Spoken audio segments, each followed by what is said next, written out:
Hello, everybody. My name is Ratnos, and welcome to my guide to heroic Queen Ansurek. So I'm going to assume a little bit of knowledge, not too much. I'll try and explain really everything about this fight, even if you haven't done normal. So first thing that happens on this is a sort of combination tank and everybody mechanic, where the boss is going to cast Liquefy. Now, Liquefy does a big hit to the active tank. It also puts a debuff on them that makes them take 200% increased physical damage on this difficulty. And then also it makes a big green puddle under the boss. And also it shoots out a bunch of green swirlies at the raid. So what we wanted to do for this was kind of try and have everybody be nice and stacked up. And then we could move as a group. And this entire phase, we're going to move around the room in a clockwise fashion. That's the idea we're going for here. This is also a tank swap that you're going to want to do because your tank is taking 200% increased physical damage. So here I taunt. Now the thing is, right after this, it's going to do Feast. Feast is another tank mechanic, and this one does a big hit of physical damage right up front, and it leaves behind a massive healing absorb that is based on the unmitigated damage that it deals. So it's a good idea to fire off some mitigation on this one. This first one of the fight, there's not really much else going on, so if your healers are aware of it and have a way on their UI to show how much of a healing absorb you have, which I actually don't have a good one here on my UI for how much is on me, then that can help a lot. And stuff like Vamp Blood, Frenzied Regen, any sort of self-healing increases you can have on yourself are quite valuable for handling this as well. So you see I got a big lay on hands here, and pretty quickly it is over. Okay, next set of mechanics overlapping now. So right at the start of the fight, quite a lot happening here. We have two people afflicted with reactive toxin. These are these green circles here. And the boss is also shooting out a bunch of web blades. The web blades just choose a person, and then it creates these three lines of webs that will be soon cutting in towards that point. That does a bunch of damage if you get hit, and it slows you, so that's a dodge. The reactive toxin is pretty annoying as well, because it'll start pulsing damage to anybody inside that circle real quick, which means you kind of want to be pre-spread a little bit for this. And you're going to want to drop one reactive toxin or two reactive toxins in somewhat pre-planned positions. What we did is we had our ranged play towards the middle of the room, and our melee would play on the boss. And we would do one puddle would go behind the boss in the middle of the room, and one would go behind the boss but towards the edge of the room. And so you can see our people moving with those now, kind of trying to identify which person is going to be as closer to the edge. They go drop one there. And then after a couple of seconds, the things that they drop turn into these geysers that you can run into. And if you run into one, they'll knock you up in the air. Now that's important because the boss is about to cast Venom Nova here, which is going to come out and be basically a big ol' one-shot Nova you can live it, but you really don't want to. So what you need to do is you need to use this to get knocked over the Venom Nova. Now that's simple enough, but on Heroic, you need to split your group evenly between the two circles. So you can't just YOLO this. You want to have 15 people and 15 if you're doing a 30-person team, just evenly split between the two. So you have a group assigned for each. That's part of why we're doing melee and ranged. And what you can do is just count how many melee you have, count how many ranged you have. If you're a little bit over on one or the other, you just assign some Aug Evokers to count as melee, or you assign some Survival Hunters to count as ranged or whatever, and go in that stack. Instead, some melee healers to count as ranged, or ranged healers to count as melee, whatever makes the groups even. Because when this gets hit and gets activated, everybody in the raid is going to get a stack of Frothy Toxin. But if you don't have balanced groups, you will get more than 2 total stacks of Frothy Toxin. With our level of gear, which I should have mentioned at the top of this is a week 1 kill. If you're watching this further down the line, your gear is going to be a lot better than ours. Your damage is going to be better than ours. You're not going to need as much finesse. But even still, we can live 2 stacks. That's the normal amount. We can live 3. We can live 4 with defensives. You can't really live much more than that. So if your groups are unbalanced even a little bit, or if people die, then it counts as unbalanced as well. So what you really want to do is land some B-reses quickly if somebody goes down in phase 1 so that they can keep soaking these with you and reducing the damage. And what that also means is that you can't try any fancy tricks like blinking the Venom Nova or transcendencing it, any of that stuff. All of that is going to maybe save you, but it's going to mean that there are going to be extra Frothy Toxin stacks going out on the raid, and that's a catastrophe. So Venom Nova comes out, and what you want to do is you want to assign people to trigger the geyser. So let's look at this again. We have the geyser coming out, and you stand inside this bigger circle to be getting knocked by it, and then somebody runs in and taps the middle to actually trigger that knock on everybody that is inside the bigger circle. You want to do this earlier than you would guess, basically. So here, for instance, we're pretty close to where the boss is. Somewhere between 1 and 2 seconds left on the cast is an appropriate time to knock here. You are airborne for about 2 seconds off of that knock. And you really want to, usually, I think people's instincts are a little bit, you should basically do it as soon as you think you maybe should, and don't wait too long. The two people who do the triggering will then get these big green circles around them. So what we do is we have those people run out, and everybody else kind of gets to stand still as much as possible. And those people, once that green circle expires, they now can't trigger geysers for the rest of the phase. So you're going to need 3 sets of 2 people to do the actual geyser triggering job. Now, right after this, we've got the location that those geysers were triggered, shoots out these toxic waves that you need to dodge, and then we're going to have our whole group kind of try and get back behind where the boss is so that we can now spawn our liquefy puddles. We do a pretty bad job of it here. We get some liquefy ahead of the group, but once again, we do now the tank combo. Once again, I take the liquefy this time, my co-tank takes the feast, and he is now lay-on-handsing himself and healing himself to avoid that.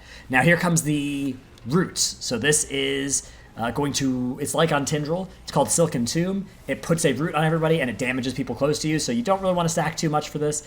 You can break these with Freedom. You can break them with Disengage. You can immune them with AMS. You can do all kinds of stuff to those, but if you don't, you just need to kill the root that gets left behind.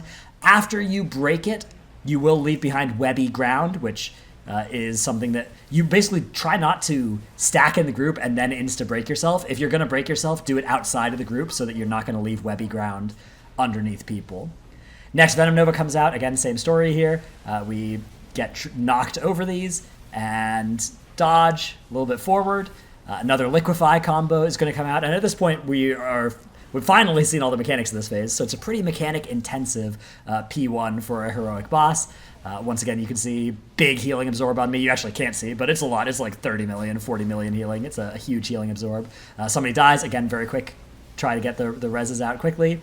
And yeah, you can see sometimes tombs get left, and that's pretty bad because you want to make sure that somebody's not going to just get left behind and then be unable to soak, get killed, that kind of thing. So do look around and kill any tombs that are left behind.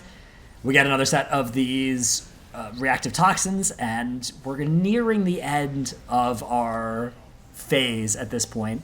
Here comes a nasty dodge. You really want to make sure during this dodge that you don't end up accidentally griefing yourself and running into a geyser or getting too far away so that you won't be able to make it to your geyser. You can see here we got 3 stacks instead of the 2 of that because somebody missed their soak. Again, livable, but not ideal. So now the first intermission begins. In the first intermission, you just want to avoid getting gripped into the boss. Now on Heroic, anytime you're standing near anybody else, you're also going to pulse damage onto each other. That's that little circle around you. And there's also these waves you want to dodge, but it's a pretty simple phase. You're slowly getting slowed over time, and more damage over time is ramping on you from this poison as well. Death Event's really good for this phase, as you can see from me here. There's what happens if somebody gets gripped in the middle. They just get devoured by the boss, so try not to have that happen. We used Wind Rushes and Stampeding Roars to try and be able to get away from the boss a little bit more. And our goal was to beat this third pull-in that you can see getting cast here.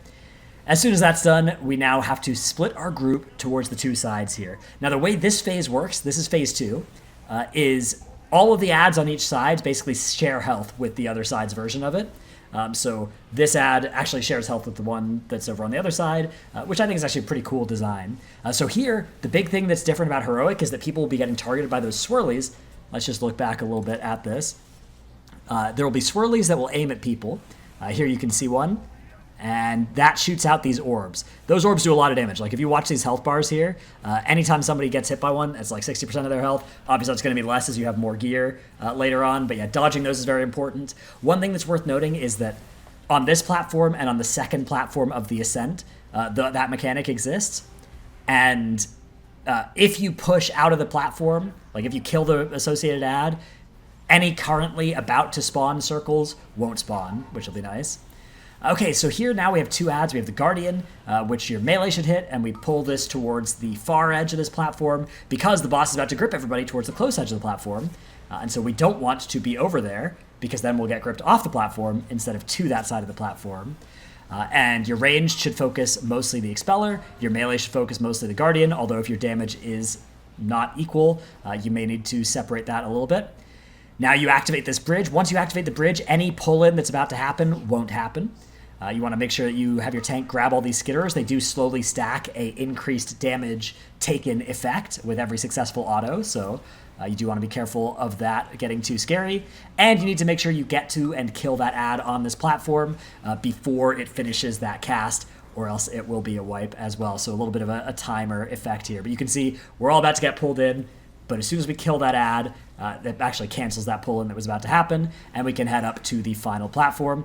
Watch out for threat on these. You can see everybody running up ahead of their slow DK, getting hit a little bit, a couple of stacks on some people from those ads. Do be careful. And now on this platform, again, we have those swirly balls to dodge.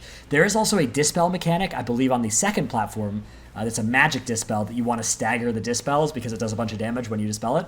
I don't know, that's a healer thing. I don't even track it on my bars. I didn't even know it existed until 20 pulls in or something on this, so you take that with for what you will. But there's some healer stuff on this fight too. Sorry, I don't talk too much about the healer specific things because that's nothing to do with me. All right, so we're into the last phase now, phase 3. Now the boss will always spawn. She'll always jump out towards where she's facing. So you can actually see on her hitbox here. If you ever get dizzy, you don't know where she's going to be, look for that little arrow on her hitbox. As soon as she finishes this cast, she jumps out and starts the phase over here. There's a threat drop here as well. You can see likes to auto attack somebody that's not you. So make sure you taunt at some point during this to prevent that happening. First mechanic here is Infest. This targets the tank, deals a bunch of damage to them, and also causes them to then spawn these ads and do a bunch of damage around them. Meanwhile, she's going to beat up the other tank with Gorge, which is a 6-hit combo, one with each of her legs, I guess, and that leaves behind a massive physical damage taken increase. So your other tank needs to get back quickly and deal that. Okay, you get the taunt back off, basically. Now, those ads that we spawn from this mechanic, the Infest, are going to try and reach the boss. If they do reach the boss, it's bad. It will kill you. So kill them all off, over, far away, Vortex, Ring of Peace, Binding Shot, all really good. You'll also note here that our ranged are all standing over in a specific spot. We want to do this because during this phase, the boss will cast these pools on people, and they'll always only be on ranged, and we want to leave those kind of in a specific spot, and then again, we're moving in a clockwise direction this whole phase. Same with these spiderlings. When they die, they will also leave behind pools, so you want to, I guess, mostly those pools we're trying to keep behind us as we're moving around the room. Now, Royal Condemnation is going to target 2 people, and this is going to do a boatload of fall-off damage, but it's not an unsurvivable amount of fall-off damage, and it's going to leave behind ads that we're going to want to kill. So what we do is we take these 2 and we put them near the boss, and the 2 targets here are going to want to either use externals or defensives on themselves to avoid getting killed by this initial hit of damage. As you can see, like Dippin' Shots here and Pig, our 2 hunters, end up taking quite a bit of damage out of this, but they do have defensives rolling. And then the rest of the raid, especially the melee, because it's fall-off damage, are going to also take quite a bit of damage from this initial hit, but it's not going to one-shot anybody. And what that lets us do then is now we have 2 shackles that are nice and stacked up, so we can just move the boss right on top of them and kill them. The shackles are going to slowly ramp up a grip on you. You're going to be taking some damage, and you're going to be getting sloweder and sloweder.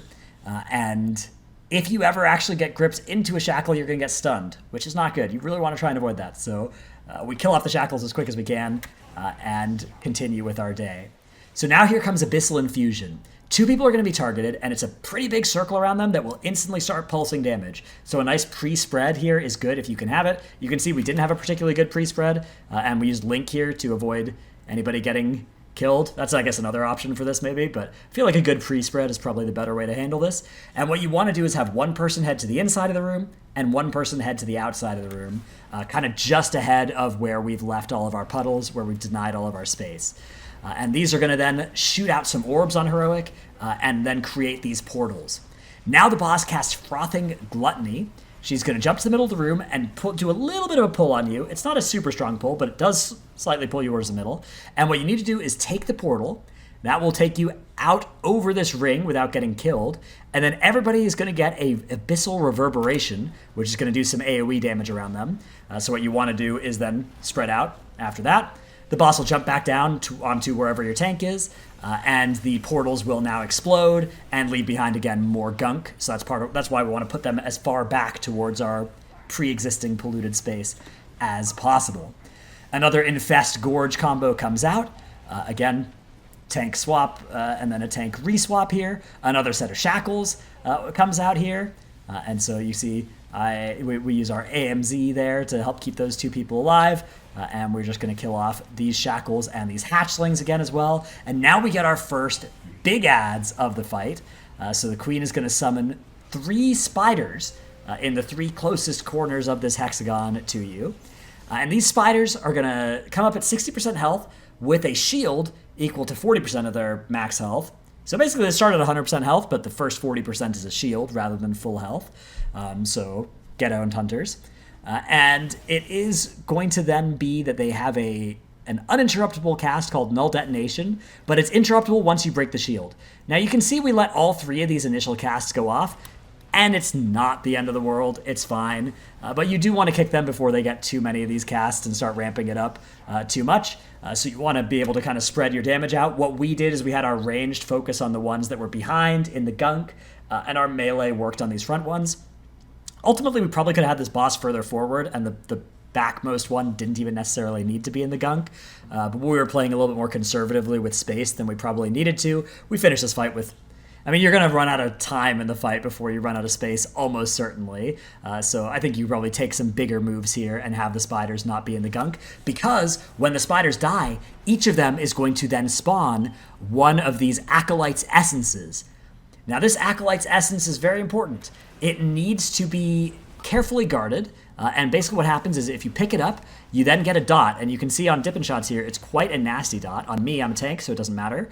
But what you have to do is Acolyte's Essence can't get hit. So if you leave it on the ground, or if the person who's carrying it gets hit by this enclosing ring, it's a catastrophe, it wipes your raid pretty much. So what you need to do is you need to take it through the portal.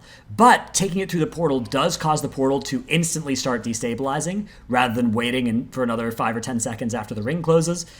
That doesn't really matter too much. You still have more than enough time for everybody to take this portal, but it does mean that you're going to have to dodge the circles that it shoots out a little bit sooner here. So you can see we all take this. The thing starts destabilizing now, and it destabilizes the portal, so we don't even have to deal with the circles. So it removes that part of that mechanic entirely. I was mistaken there, but it does mean that you need to all take the portal before it goes away and get out of that circle.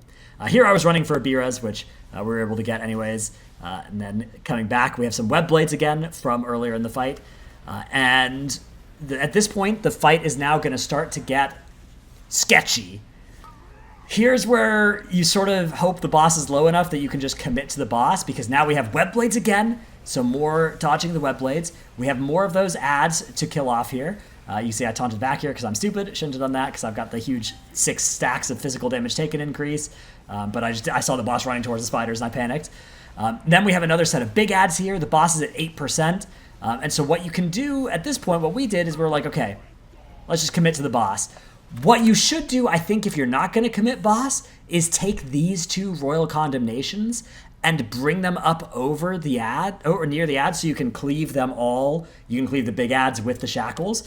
But man, this fight is if you don't have the damage to kill the boss by this point, this is a super nasty overlap. Like, look at what's going to happen right now. So now everybody's getting gripped. We have 3 ads we need to kill. We need to kill them. Then we need people to grab the essences that they drop. Maybe you could save your 2 tanks to do it in this set rather than the first set, and they can live a little bit more easily. Now we have to drop our portals as well, because we're going to have a ring that is going to need to get dodged soon using those portals. But wait, before that happens, we are going to get, I guess, yeah, here it is, the ring now coming in, and there's web blades during this ring as well.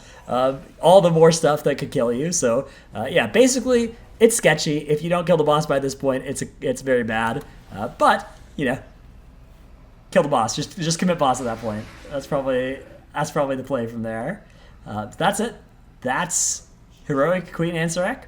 Hope you've enjoyed this video. I hope it helped with your guild sprog, or I don't know if you sent this to some pugs or something before trying this fight. Good luck. Good luck out there. Thanks for watching. Remember to hit the thumbs up or something, like the video. I don't know, subscribe. If you got a free Twitch Prime, throw it to my Twitch channel. I never stream, I'm sorry. Thanks for watching. See you in the next one. Bye.